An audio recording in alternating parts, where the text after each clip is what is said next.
Hey guys, welcome to the Health Babes podcast. Today we're talking with Christa Biegler. She is the host of the Less Stressed Life podcast. She's also the author of the Eczema Relief Diet and Cookbook. So we talk a lot about eczema, which we, talking with histamine patient or histamine intolerant patients get a lot of questions on eczema. So we wanted to bring on Christa to talk about that. So she goes into what eczema is, the different types of eczema, because there are different types, the conventional treatment versus the treatment that we do with functional medicine, the foods that affect eczema, and a lot of really great information. So we're really excited for you to listen to this episode. All right, everybody, Christa's here and she's going to talk all about eczema for us. So let's get started. A lot of people don't even know what eczema is. So can you just explain what eczema is and how it's traditionally treated? So there's actually many types of eczema, and we could talk about it from a conventional standpoint and my standpoint. Yeah, and we want to hear the difference, which is good because there is a difference for sure. Well, so eczema is essentially inflammatory skin condition, right? It's used interchangeably with atopic dermatitis, seborrheic dermatitis, atopic dermatitis. I think I said atopic dermatitis. So any type of skin inflammation that looks red, rashy, it can look darker, it can look dry and scaly. Technically, a dermatologist will diagnose it appropriately because it does vary from other common skin conditions, namely psoriasis, keratosis pilaris. There are some other varieties, but there are many varieties of eczema or atopic dermatitis. Some of those might include seborrheic dermatitis, so usually on the scalp. I'm trying to think of how they describe them because I have my own kind of inner way I look at it. Either way, the issue in the big picture, it's very common. Let's just back up and say that.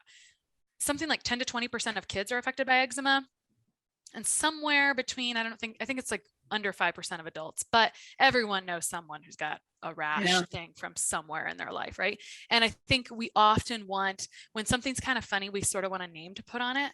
But the issue is that we tend to treat all these varieties exactly the same, and they're really not the same. So that's actually kind of where we're failing. And there are definitely researchers doing the work to try to kind of tease that out. And in practice, I guess I've been doing that for a long time, right? How does this present? How does it look? And then that kind of tells me where to focus. And then my focus is a little bit different, right? And I mean, this is like any functional or integrated provider. When I say me, I mean, kind of, hopefully everyone kind of has a different angle to look at this. Unfortunately, our conventional toolbox for eczema is real shallow. And it's just an unfortunate reality that's really disappointing. And it's essentially steroids first, and then that's a whole thing. And then really there's not much between steroids and a biologic. And the biggest issue is that steroids are supposed to be a short-term situation. You're supposed to be titrated off. A lot of people never get that education ever, and sometimes they end up with issues with it. And steroids are cortisone, right? And so that sends a message topically to our body that says, hey, you don't really need to produce all that cortisol, and it actually can downregulate adrenal function over time. I actually talked to a mom pretty recently of a child who ended up with like a pretty severe reaction just from one dose of steroids. Fortunately, that's not the norm, right? That was like a real freak situation, and it's really, really sad. But the toolbox is kind of short and lame, and people see a discrepancy in how they get recommendations and what they see when they start to experiment on their own. So I think there's a lot of people looking for additional things. And I think the unfortunate problem also with eczema is that we want it to be easy and a quick fix and a topical fix. And unfortunately, skin does grow from the inside out. So it's actually double the work because it's topical and internal at the same time. It does move us to action, though. When you have something show up on your skin, it moves us to action. I know you guys know all about eczema because if you work with histamine issues, it shows up all the time in eczema for sure. So we have a lot of patients with eczema for sure. Yeah. Can you dive in a little bit more of the types of eczema? Yeah, you bet. Well, I'm going to talk about them from my perspective that I think is more useful, if that's okay. Yeah, for sure. I've subtyped this into 3 major pieces, and it's not that there's not overlap 100%, but it's just where you're going to focus more or what particularly needs a little more attention. So essentially 3 main subtypes: inflammatory or gut mediated. That means it might be bright red, spotted, round shaping, especially with small people, or if it's in the traditional places inside your elbow, behind your knees, you're going to see histamine play usually a pretty decent role with that, meaning it's going to look worse at the end of the day than the beginning of the day. It's going to look worse in the spring, potentially, depending on the climate that you're in. It's going to look worse in like if you're doing physical activity, all the things that you guys are quite familiar with, right? So that's actually the best case scenario. I feel like that's like the most cut and dry. To me, after that, it just gets like more layered. A little more complicated. Yeah. And I should mention with that melanated skin, it's not always pink. It can actually turn, or pink or red. It can actually turn a little bit darker. Right. And then in general, I also want to mention that from an internal external perspective, we actually unanimously agree that topically there is a Staphylococcus aureus overgrowth. And so I always see a staph overgrowth on the inside as well. I can't really think of an example where that wasn't the case. It's not the only situation, but for sure it's growing from the inside out. But I would say that it's really hard to get it under control in the skin if there's a active infection. And when I say that, I mean like oozing, smelly, really angry, just basically very angry. And you can get that cultured, you can get that checked. But that, I mean, if you got like a horrific case, there's probably a real infection going on. And until you get that infection under control, you can try to grow from the inside out all you want, but when everything's like on fire on the top, you can't really regrow the grass, you know? So got to put out the fire first. So it just is fun. So gut or inflammatory mediated eczema, one that you probably would see, I guess, a lot, I would assume. So usually a little more bright red, pink, itchy, whatever, in those typical spots. And then it gets more interesting. So then from there, there's, I call it environmental, AKA liver priority, essentially. And that's going to look a little more dry, flaky. Those are going to be some of the main signs and symptoms. It might look worse in the winter than the summer, whereas the gut one is going to typically look worse in the summer than the winter. Those are some of the common denominators. You might have other signs of like not being able to clear things out. You might have a heightened sense of smell. You might have some other spots on the skin, like cherry angiomas or some other type of interesting thing. It usually kind of sticks out like a sore thumb. But as you guys know, or maybe we don't agree, maybe we do or don't agree about this, I don't think there's like amazing testing to make sure that your liver is doing its best job. I just think you really have to rely on symptoms a bit more than testing, because things are going to be pretty messed up before testing is going to look. It's so true. I think that that's something that people don't realize. They're like, well, your liver enzymes are fine. I'm like, your liver, when your liver enzymes are high, that's when you're like in crisis, pretty much. Yeah, they should be in the teens, you know, not in the 30s for sure, or in the or 20s. hundreds or higher. Yeah, I mean, but you can have all kinds of signs, like there's all kinds of things brewing, and we have to back up and just be aware that our skin is an elimination. It's a detoxification pathway. And so it's just a safe place for things to show up if your body doesn't have anywhere else to put the trash. And so that's why when you have topical staph, or you have internal staph or other bacterial overgrowth, and that gives off endotoxins, I always use kind of like a dandelion for this example, because I think there's so many good nature analogies of what goes on inside the body. But if you've got a dandelion and it's proliferating and eventually gives off seeds, those are endotoxins, and that's got to go somewhere. So sometimes it shows up on the skin. And this makes it delightful to work on eczema because, and I'm being very facetious, but it makes it very exciting because if you start to work on gut stuff and you have a priority to help clear out drainage pathways, or you actually have to do that first because it's so much more severe, you can totally give yourself a flare out of that whole situation, because you're creating more waste, killing the dandelions, and you don't have anywhere to put them because your drainage pathways weren't open. So it's a good time. Right. So what she's saying, like for people who don't understand this, is that when your liver's not doing its job, your body uses your skin to detox for the most part. Yeah. Because we get rid of things through respiration, skin, urine, bowel movements. So if you're not pooping, you know, probably be careful with killing things. We always say that. For sure. Work on things backwards. Yes. Yeah. So inflammatory gut mediated, we talked about what that looked like. Liver or environmental. So there's usually going to be, also like contact dermatitis would be another like conventional term, or like sensitivity to certain things, or you resonate with having sensitive skin. That's those are all like red flags for this one. And so that person just needs to make sure they're taking a little extra special care to open that up, in addition to working on the previous layer, which was the gut stuff regardless. Okay. And then the final subtype of eczema would be, I call it the stress subtype. And I've got kind of a quiz for this, and it's actually pretty hard to get the stress subtype unless like you are really raging in that area. And I've had people where it shows up at top. I'm like, okay, this is your number one issue. And there's one massive red flag for this one. If you have hand eczema, almost invariably stress is a component, because actually what often happens is that you have it other places, or you had it other places as a child. You may outgrow it. It may present as an adult. I mean, it's a common situation. It's not always the situation, right? I talked to someone last week who had it. Well, actually it was the same thing. Now that I think about it, she had it as a kid, didn't have it now until she was 60 or something, after some stuff that happened this year. Right. So it can show up again later. And I would say usually when that happens, usually there's always a layer being added. And often the last place it shows up is on the hands. Not always, but often it is. If it's the first place that it shows up, I still think we've got to look at stress as a potential key trigger. I think also in the last 2 years, with the increase of hand sanitizer, we've really disrupted our topical microbiome on our hands intensely. So it could be partially that as well, a little bit. That's kind of like a new thing, that we didn't used to deal with in quite the severity.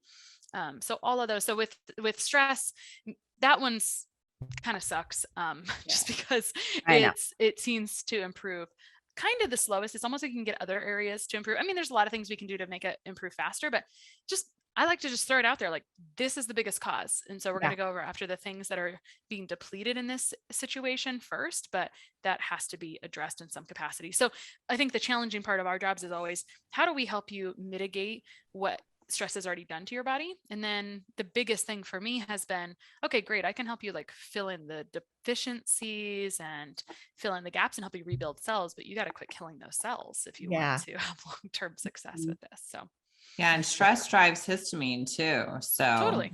It drives everything. It's exciting, but it's also like kind of depressing to research. I mean, ultimately I want to come like around full circle and be inspiring, right? Because it's like, it's just, I think awareness is our best tool. So that way we can do something different with it, because the most toxic thing is to have stress and not actually believe that you have a problem with it or that there's nothing you can do about it. That's the worst situation, is that, or just like unrealized stress. And I think to other people, your stress probably comes off really clearly, unfortunately, right? How you like project to other people. So many things about that. I'm going to go one step back too. I wanted to mention that for the liver environmental one, sometimes it's showing up around the eye is a big one as well. The raccoon eyes, they call it, right? Well, it's like Chinese medicine that the liver is connected to the eyes. And I just haven't seen that proven wrong in a case yet. And actually my case was like that, delightfully. So I had eye eczema, and, I was like the majority of human beings. I always just say we can't blame ourselves for being humans. So I didn't want to know a lot about eczema. It just wanted to follow me around for my life. And so I kind of blew up into a huge rash. And probably around 2015, I had gone to the pool with my kids for a week in a row. And I was actually a traditionally like kind of liver-ish picture where it showed up, just came and went in the winter. And I called it dry skin, and I called it genetic, as people do with these things, right? Like, because my sisters also had a little hairline, dry skin, and then it would go away and it didn't ruin my life. And I was definitely, you don't realize how much time you spend adjusting to things that you've just gotten good at, right? You just get good at moving around the issue, instead of treating it goes away. It just depends on how much it's affecting your life. So when I woke up one morning in the summer and my eye was on fire and my skin was cracking, it was red and it was painful. I was like, what in the world is this? What is going on? Because it was a little non-traditional, but it was a culmination of everything. There's got to be a straw that breaks the camel's back typically, right? There was a lot of stress going on at that particular time, and it was just like too much, and I was ignoring those whispers. And so what do you get? You get some screams when that happens. Yes, it's what happens. Good times. Body's good at expressing itself when it's mad. Right. Let's try not to blame it. I know. I was interviewing someone this morning. She was talking about mold with gratitude, and I was like, never heard that talked about. Right. You're unique. Good job on your personal growth. We really talk about stress a lot with our patients. Like, we've had patients sometimes who will be like, you need to go do trauma therapy, or, you need to do whatever it is, brain retraining or whatever, before we can even touch you, because they just can't tolerate anything. And I'm sure you've seen that too, right? For sure. Yeah. It's actually, I think it's hard for us because it's not our first thought, and Mhm. it's for sure going to be the common denominator. If someone's not progressing in the manner you want and the speed you want, that's normal. It's going to be uncontrolled or unchecked stress of some capacity. It's just a matter of bringing awareness to what it looks like and not trying to bury it and pretend it's not a thing. Yeah, so true. When I was going through my divorce, I've never had eczema, but I got eczema on my hand, right by my wedding ring, as a matter of fact. I know. Don't you feel that's actually I was I've heard that actually many times, a very similar story. My body is trying to tell me something. It's telling me take this off. Oh, it's did you feel slightly triggered when I was talking about stress and hand eczema? No, but it was interesting that you said on the hands, because I was thinking, well, I've never had eczema, but I have had it on my hand when I was in, a divorce is probably the most stressful thing you can go through. And I was like, wow, that's exactly when I had eczema on my hand. And then how did it go away? How long did it take to go away? It's when I got divorced, it went away. As soon as it was gone, as soon as that was over, it went away. Yeah. Yeah. Unfortunate. But hey, good self-awareness there. Very good self-awareness. And I'm glad you didn't, because it can get so painful. I mean, that's the worst place. It's actually the worst part is that it's more stress inducing because it's so painful. And it inhibits your daily activities of your life, typically. And so we use our hands for everything too, and we use soaps and all kinds of things. Right. And it's physically, not pleasant. People I'm sure are a little self-aware when they have it visible for other people to see what people are thinking. And, it's an issue for a lot of people. So speaking of that, people write us all the time, or we have people who come to us with their kids. So I'm sure you hear this a lot with kids. So what is, what can parents do if they're noticing eczema with their children? Oh, first thing I have them do, it depends on the age, right? That's why, again, it massively affects children. There's a pretty broad age range there. So I would say most commonly, almost most of the time, it's going to be the gut inflammatory style. Yeah. I think also the best conversation here is, how much do you want to do about it? Because that's all that really matters. If you don't really think it's a big deal, then, I'm not here. No one's going to convince you that it's a big deal. If you're listening to this podcast, you already care. So, exactly. So if the first thing I go through, if I was going to go through and review a case, the first thing I'm going to do is talk through the birth story and the entire child history so far, right? I'm gonna hear, was there anything going on at that time? The worst, another interesting anecdote there was a time I ran a kids eczema program many years ago, and we attracted a lot of really severe cases. And I found that a huge common denominator was jaundice when they were born, with very, very severe cases, I would say. And that makes sense, right? It's just a little, little immature liver, going on, and it kind of showing up later a little bit.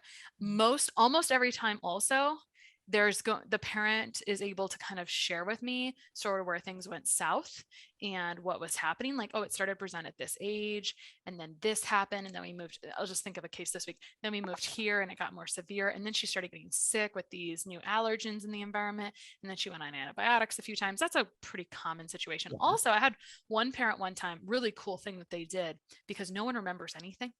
Our memories are not that amazing. She actually called, because they lived in the same place for a long time. She called the local pharmacy and actually got a listing of how many times her child was on something.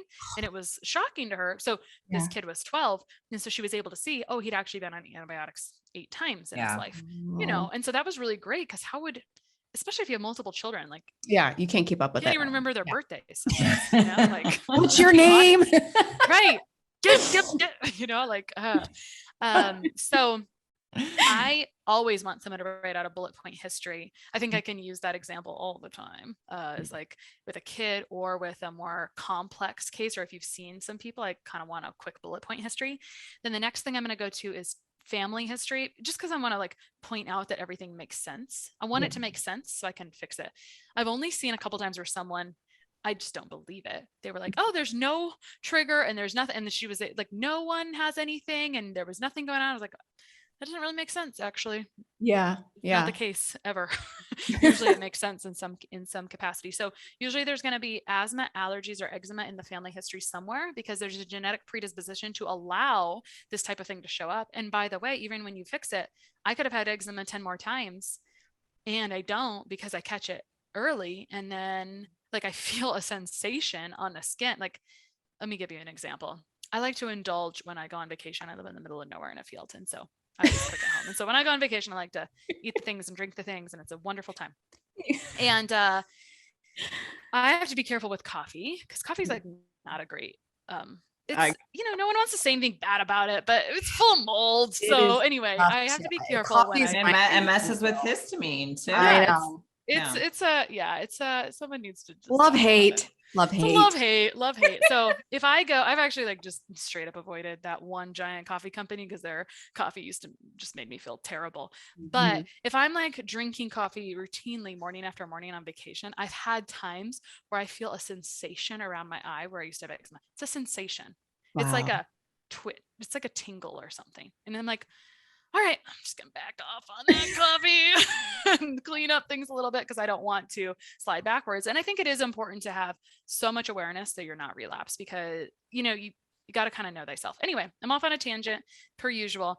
Do the bullet point history, check the family history. And then the other thing that you're going to want to do besides those couple things would be, you want to write down like everything you've tried. Most people have already tried all environmental things. They just need to do gut things. So I just kind of want to mention like some easy places where you can kind of mess up a little bit as well. Yeah. I think it's good to like try your own stuff. So people always are like, I tried everything. Actually, you didn't. You changed your laundry detergent and you cleaned up some things. And those are all wonderful things, because you're decreasing the toxin burden in intake, but we've got to improve the output of things. And so it's always good to try things on your own. If it's very rashy, et cetera, you probably want to go in and have it cultured, because if there's a staph infection, it would be awful for you, right? So so documentation, a quick bullet point list. Family history.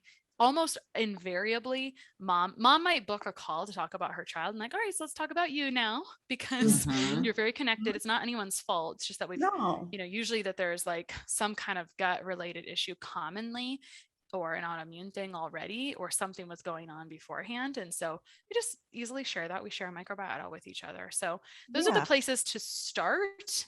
You can always try good bacteria and probiotics. Some, of course, are more histamine producing. So just take note of that, what you've tried, what the result is. What another common thing we mess up doing, and it's not really a mess up or not, it's just a human behavior, is that when there's something topical, we go buy like every topical thing we can find. And sometimes in the middle of the night, you go grab whatever for relief. And so it can be good to just try to stay a little bit objective, because switching things constantly, you can't really see if it's actually irritating or helping. Yeah. So those are some like quick, simple tips. But it can be a little tricky, because if there's certain things going on inside the gut, I feel like maybe, I think one of my coaches says, she's like, everyone can get results. It just can go faster if you get help. Right. That's kind of one way to think about it. And if you're looking up like gut healing things, I think that's such a broad topic. And I think to be careful. Leaky gut protocols are really lazy, and they can actually provoke more histamine. And that's kind of why it's kind of confusing a little bit, right? Like things that are touted for helping that can also provoke histamine and other things that make things worse or whatever. So you have to get a test and work with someone who knows how to work with you on.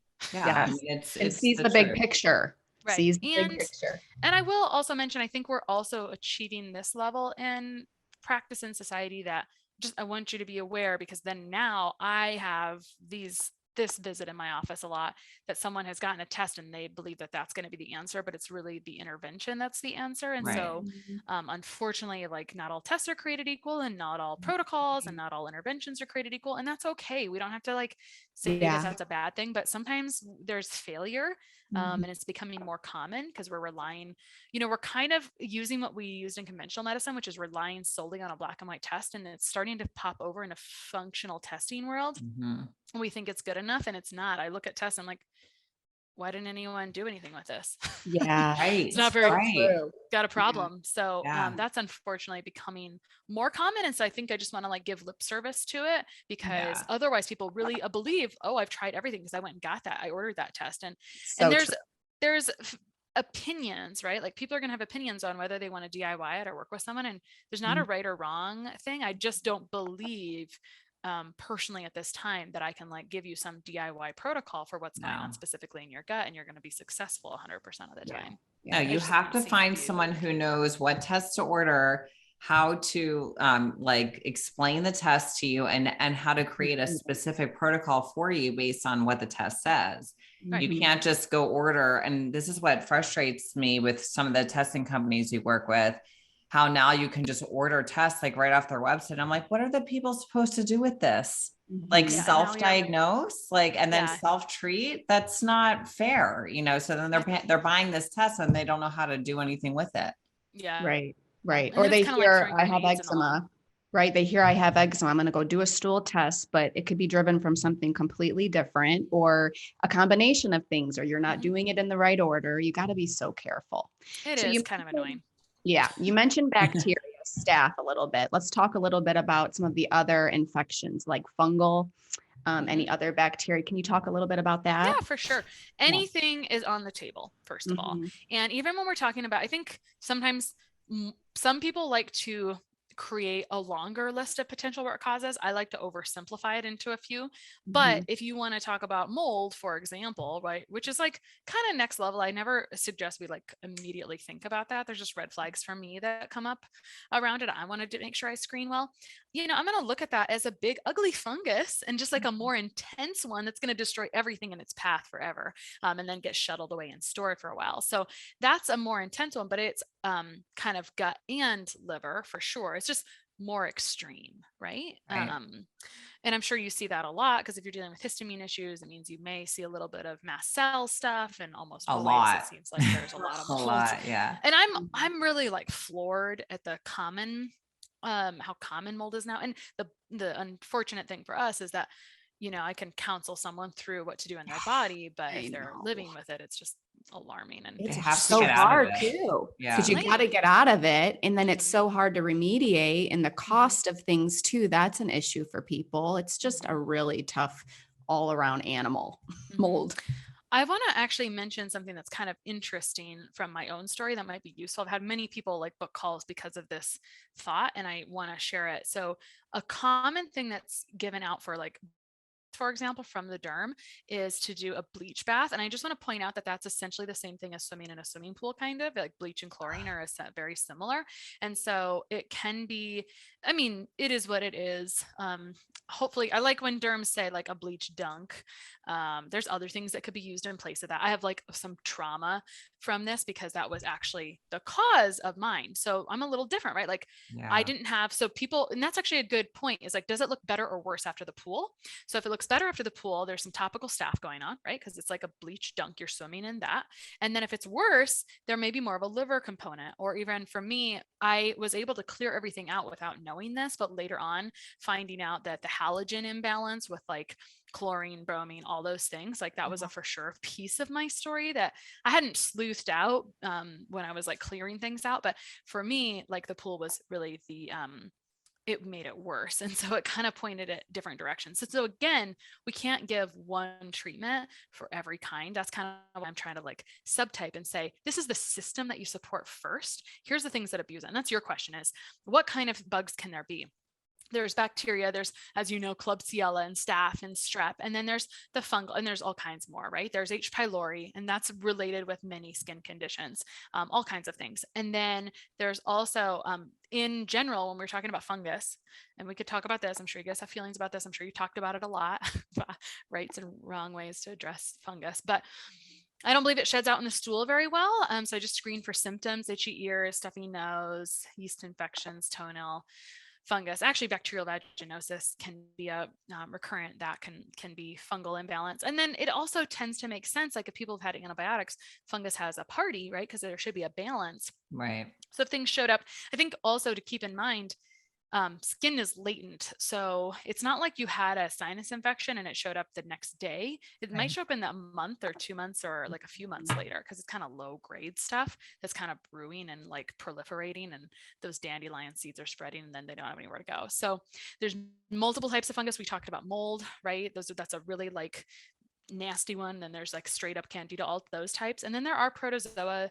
And from one perspective, so no tests do a beautiful job pulling this out, but if you like look up CDC pinworm prevalence, it'll pull up the epidemiology of like pinworms, and it's like 50% in kids. It's crazy. alarming. And I feel like we should talk about it out loud. I'm not like a crazy person. I'm just like, the CDC says 50% of people that are under 18 could have this, and those that work with kids could have it. Like, seems kind of significant. Yes. So certain protozoa live inside of those. And so you just get those. So I always like kind of just extra things, since you were asking about kids, like if they're chewing their nails, it's really hard to kind of correct that, because we got an itchy butt and then we're chewing our nails and we're like completing the cycle. So you like, you know, when everyone's chewing on each other's stuff at daycare, it's like, how do you not get that? I have a kid right now who the onset of his skin rash that we're going to call eczema, but it's a systemic rash, started after hand, foot, and mouth. And so there might have been and there's opportunity in the family history there for that. But I think you just sometimes needs like something to tip it over the edge. And so we did try to actually do some prophylactic stuff, because I'd had a good relationship with his parents as clients. And what we ended up having to do was, the prophylactic didn't work. We looked at the stool test and we saw why it didn't work, because the kid had Giardia, you know, like a low grade protocol, like a low grade thing that's like going to be supportive and push you in the right direction. It's not going to be enough when you have a pathogen like that, unfortunately. So the gamut can be wide inconveniently. And I think very importantly, things have to be getting better to know that you're on the right track. That's so true. Yeah. So, very true. You might not see the right thing on the test because they're many reasons. No, they really miss a lot, I think. Yeah.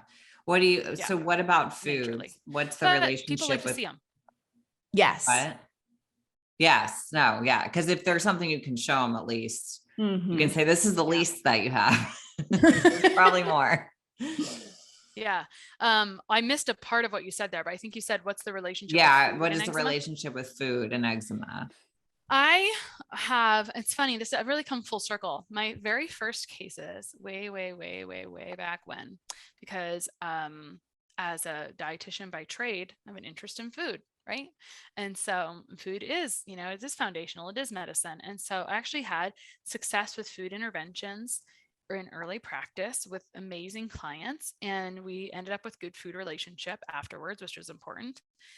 But the short version is, of course, that food sensitivities are a product typically of stress chemistry and gut dysbiosis or gut imbalances, et cetera, and all the things we were talking about. Yeah. And so my goal, most people I see have a healthy diet anyway. I might make a few tweaks here and there that could be provoking.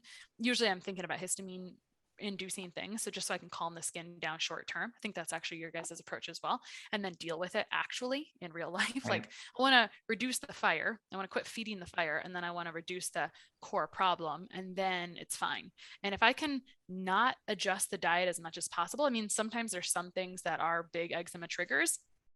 I like to just do everything in one fell swoop, but I think it just depends on the person. What I want to avoid is like extreme restriction long term that never goes anywhere. There's no positive road that leads to. So mentally, there are things you can physically, all of it. Yeah. So you can look at the top, I would say, like in general, you could look at the top allergens and like explore that. So I like to, again, do it in one fell swoop. So I kind of have like you guys probably have this too. It's just sort of like, let's do the opposite of those things and also eat really nourishing foods, and then see if there's any change and then add it back. I'd rather do that personally than like, I removed this for a week and then I removed this for a week. That feels like exhausting to me. We don't do that. Yeah. It's a lot. Yeah. I don't like it at all. So it's kind of sort of the way I approach food. It just depends on what the baseline is. If the baseline is restrictive, I'm going to be looking at simply like improving, like moving toward the most nourishing thing possible within their comfort zone. It's always going to be about expansion. And also, I just kind of am a realistic human being that wants to enjoy life. Yeah. So I think that actually everyone else is a lot like that too. Even if they were really gung ho on restriction for a while, I believe that there will be a time where that's not the case for them, even if like they're in a season where they're really excited about it. And if you want to get tomatoes thrown at you online, just say something like that out loud, right? Like, I don't need to eliminate everything. And people are like, but the carnivore diet is the best thing ever. And I'm like, sounds like you have gut issues, to be honest. You know, you're just starving all the good, That's what we good say. bacteria. Yeah. Like, I mean, I whatever. love you. Whatever. Don't call the messenger. I'm just stating the obvious. You know, but whatever. You could say anything online and you're going to get attacked. So You will. You will. I know. We know This is that. why I like podcasts. No one, they're not, I don't hear them throwing the tomatoes. Like, No. they comment below. So, No. and usually you can give it context. Like, Instagram drives me crazy because I'm so long-winded. Uh-huh. And so it's very difficult for me to like, I'm like, but the context here. Well, fine. Just try to have a good time. What are some other common symptoms that come along with skin issues, like across a lifespan? Across a lifespan, I prefer if there's some kind of gut issue associated, or people know that there is. I think it's just so much easier than trying to tell someone that there's a gut relationship, right? Mm-hmm. So we were talking a little bit about signs. It kind of depends, right? We were talking about the signs and symptoms of liver stuff, so you can have heightened sense of smell. I would say the most common things though, and especially this will make your life kind of lame, is when sleep is disrupted. So either you're awakened by itching, and it does up when there's gut stuff going on and it's a mediator, it's going to uptick in the evening and overnight, unfortunately, until you get to the root cause. So true. Plus histamine gets higher throughout the day. Mm-hmm. Yeah, for sure. Driven by all these factors, right? Yeah. And then of course I think the other thing is that it's part of the atopic march. So a lot of times as you are a child and you have eczema, you may outgrow the eczema, so to speak, quote unquote, but it may turn into asthma or then allergies of some capacity. So I'm just kind of looking for that allergic march. I'm looking for essentially the genetic markers, right? I didn't even to use my own story, I did not even realize my dad had allergies my entire life. Right. And now I look at him now and, you know, we all have feelings about worsening allergies as adults. Like, there's a reason for that, but whatever, you know.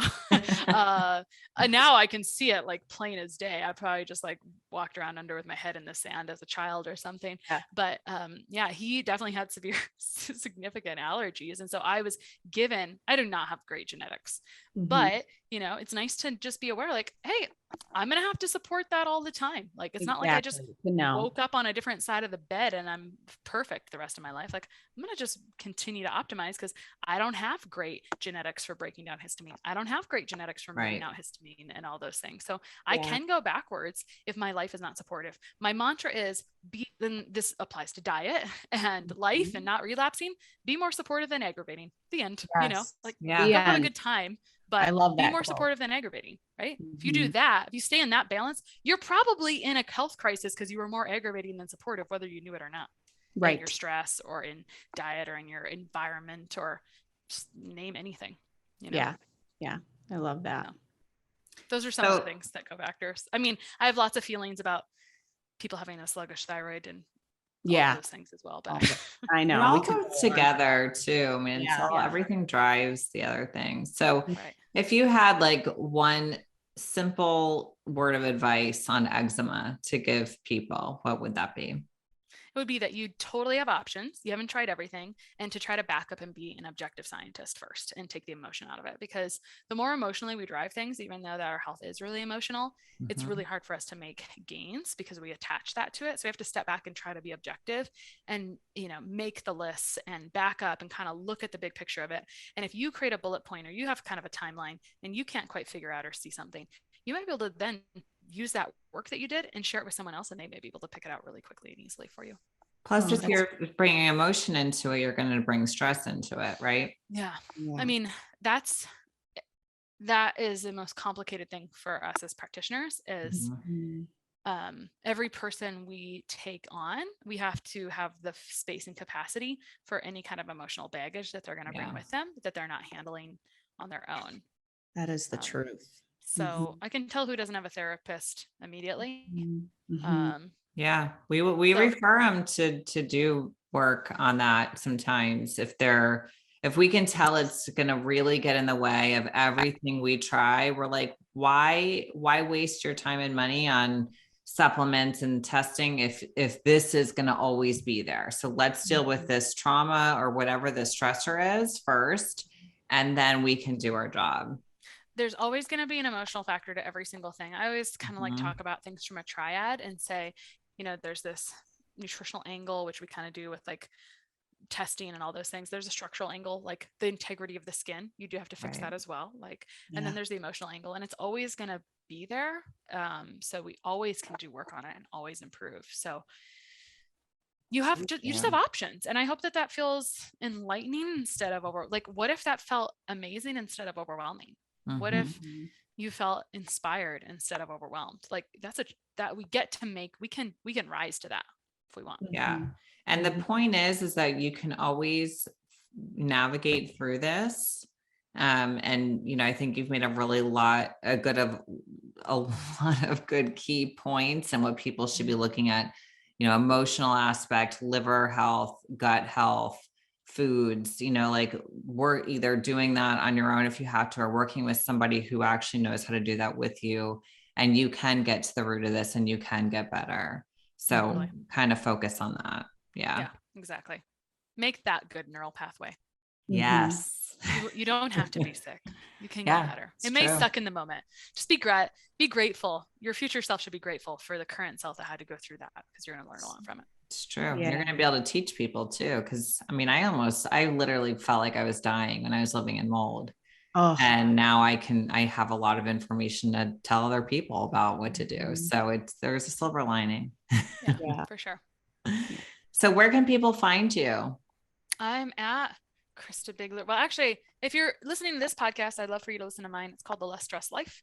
Yes. And then I'm on Instagram at Anti-Inflammatory Nutritionist, and ChristaBiegler.com or LessStressedLife.com, whatever floats your boat. Yeah, you also have a cookbook, don't you? You have a cookbook, right? I have a cookbook, called the Eczema Relief Diet and Cookbook. And it's essentially like a one fell swoop on all the potential triggers.